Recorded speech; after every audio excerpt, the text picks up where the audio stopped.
This video covers frame fitting in InDesign. Now there's a couple of ways that you can build your document when it comes to images.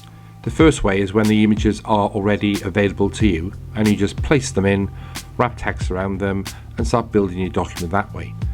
Another thing that you might come across is that when you've not got the images available at that moment, you can draw frames. When the images then arrive or they become available for you to use them, you can literally place the images into those existing frames, like these blue boxes here, and then your job is complete.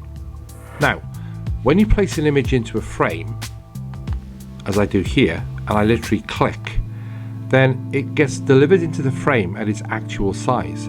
So we want to go through and see how best we can fit the image into each of these particular frames to get the desired result. So if I come up to this area here, this is the fitting area. I've got two major ones. I've got fill or I've got fit.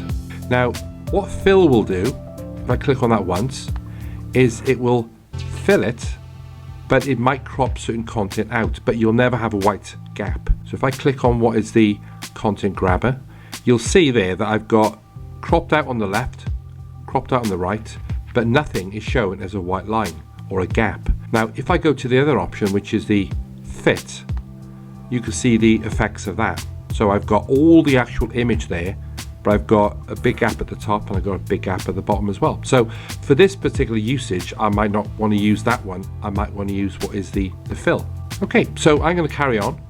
I'm going to bring in image number 2, click once, go to the frame fitting for fill, click on the third image, place in image number 3, once again, click on the frame fitting for fill, and then that job is now complete.